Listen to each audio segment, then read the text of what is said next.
Good evening, visitors. Welcome to the Australian War Memorial's last post ceremony. My name is Lexa Peterson, and joining us today from the Australian Army is Warrant Officer, Class 1, Virginia Morris. This evening, we warmly welcome the family of Trooper Robert Luff Isaac, whose story will be told shortly. We also warmly welcome the Honourable Kim Beazley, Chairman of the Council of the Australian War Memorial, and Mr James McMahon, Member of the Council of the Australian War Memorial. Representatives from the Soul of the Nation tour with Southern World and Visit Canberra, and one recruit training unit from the Royal Australian Air Force Base in Wagga Wagga. We welcome the veterans who have served, those that are still serving, and the families that love and support them. The live stream of this ceremony is made possible by the Returned and Services League of Australia and the RSL and Services Clubs Association. We welcome members who are watching the broadcast of this ceremony across Australia. During this evening's ceremony, wreaths will be laid at the base of the pool of reflection by family and visitors to the memorial. If you're able, please stand and join in singing the national anthem.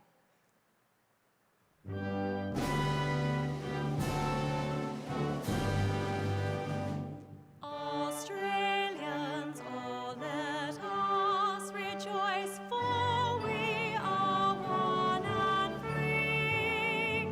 We've golden soil and wealth for toil, our home is God by sea. Our land abounds in nature's gifts of beauty, rich and rare. In history's page, let every stage advance Australia fair. In joyful strains, then let us sing, advance Australia fair.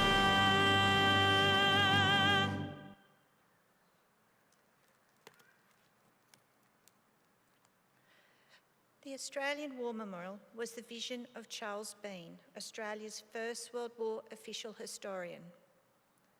Bean landed with the Australian troops at Gallipoli and stayed with them at the front through to the end of the war. The idea of this national memorial and museum came to him at Pozières, France, in the depths of the bloody fighting of 1916. Bean's idea was that this would be a place where families and friends could mourn loved ones buried in faraway places. It would also be a place that could help all Australians understand what these men and women had endured and what they had done for us. Bean's vision, to which we remain true, is best expressed as inscribed at the entrance to the memorial's galleries. Here is their spirit, in the heart of the land they loved, and here we guard the record which they themselves made.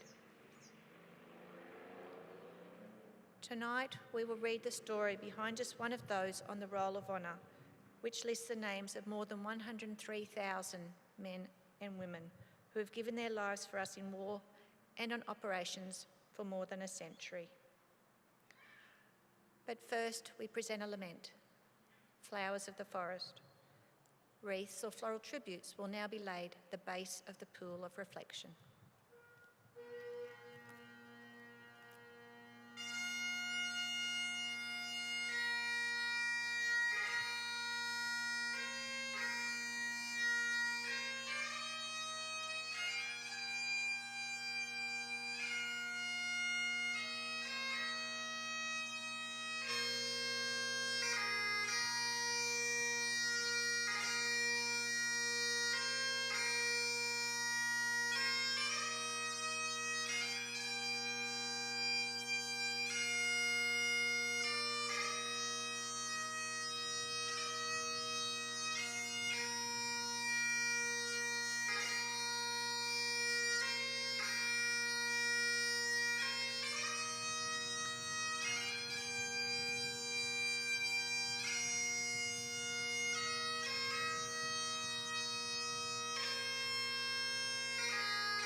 Today we remember and pay tribute to Trooper Robert Luff Isaac.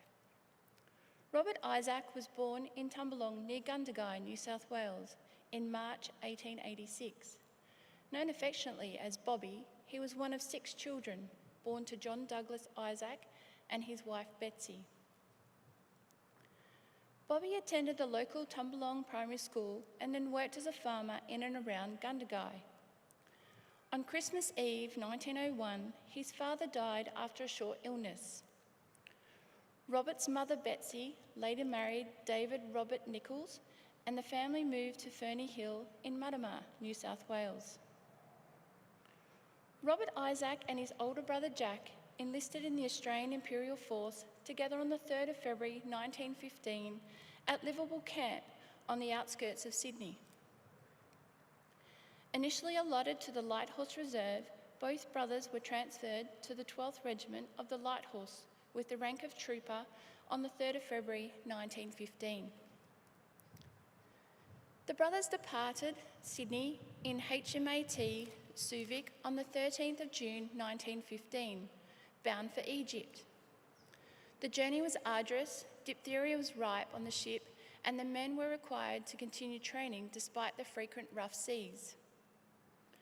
On the 12th of July, the Subic stopped at Aden to reinforce the British garrison ahead of the anticipated Ottoman attack. The men briefly put ashore to conduct reconnaissance and undertake a short route march. Despite reports of thousands of Ottoman soldiers preparing to attack Aden, it did not happen. The 12th Light Horse set sail on the 18th of July and arrived at the Suez Canal 5 days later. Jack and Bobby travelled to the Light Horse camp in Hellenibus, where they continued to train and prepare for active service as part of the B Squadron. On the 28th of August, Jack, Bobby and the rest of B Squadron arrived at Anzac Cove, Gallipoli. Their landing was free from enemy fire and the men made their way safely up to their positions. The next day, the men of the 12th Light Horse were separated into other regiments. Now part of D Squadron of the 7th Light Horse, Bobby and Jack moved to the area around Lone Pine. In early September, D Squadron moved into trenches around Holy Spur, where they remained for the rest of the month. Mostly quiet days filled with ordinary trench routine were interspersed with occasional heavy bombardment from Ottoman artillery. One such period of heavy shelling occurred early in the morning of the 29th of September. Jack and Bobby had been instructed to improve areas of the trenches, only a few metres apart. While Jack went into a tunnel to assess the damage from earlier shelling, Bobby was with a party digging a gully a few yards away. Bobby had just reached the gully when an Ottoman shell burst, sending a piece of shrapnel straight through his chest. Jack was summoned and rushed to his brother's side. Bobby was already unconscious by the time Jack arrived, and a few seconds later died in his arms. He was 19 years old. Bobby Isaac's remains were buried by his comrades at Shell Green Cemetery, close to where he had been killed. Jack wrote to his mother and sisters the next day to inform them of Bobby's death. He assured them that Bobby's death had been painless and that he was now buried alongside some of the bravest and best men that God ever made. Closing his letter, Jack admitted that, "I cannot write any more and can only say, were it in my power, I would readily change places with him." Betsy also received a letter from Private A. Coggan, a friend of Jack and Bobby's. Coggan told Betsy that Bobby was loved by all and was always happy and bright, worshipped by his mates and missed very much by all. He also explained that Jack is quite well, though he feels the loss of his brother greatly and tries not to show it. Jack Isaac continued to serve with the Light Horse throughout the war until he received a gunshot wound in his right leg in early May 1918. After undergoing 3 operations in Jerusalem, he returned to Australia, arriving back home in Gundagai in December 1918. The Isaac family continued to mark Bobby's death each year, publishing commemorative notices and poems in the local newspapers. One such notice inserted by his loving grandmother included this commemorative poem. Sadly, we are grieving for our soldier brave who fought for the cause of freedom and rests in a hero's grave. The family also planted a tree in Bobby's honour in Gundagai Anzac Park, where they laid floral wreaths on the anniversary of his death for many years. Bobby's name is listed on the Roll of Honour on my right, among almost 62,000 Australians who died while serving in the First World War. His photograph is displayed today by the Pool of Reflection. This is but one of many stories of service and sacrifice told here at the Australian War Memorial. We now remember Trooper Robert Luff Isaac, who gave his life for us, for our freedoms, and in the hope of a better world.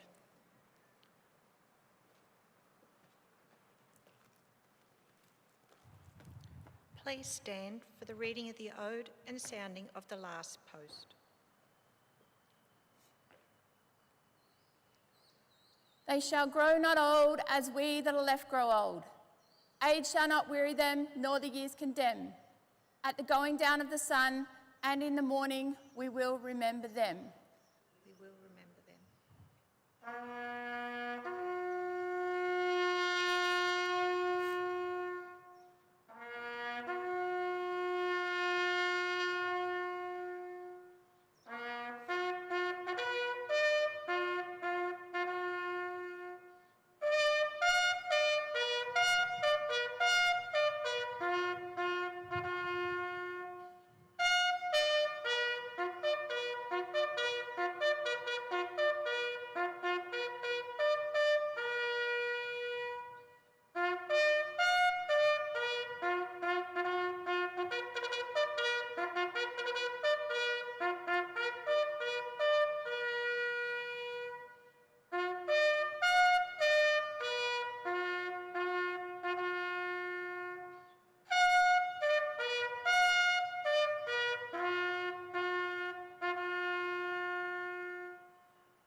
Lest we forget.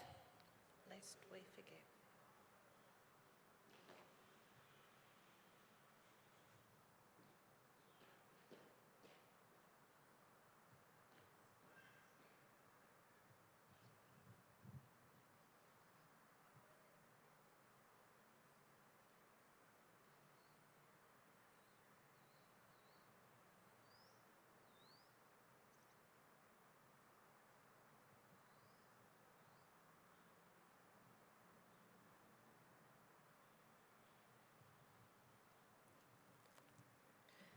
We leave you this evening with the words of the memorial's founder, Charles Bean.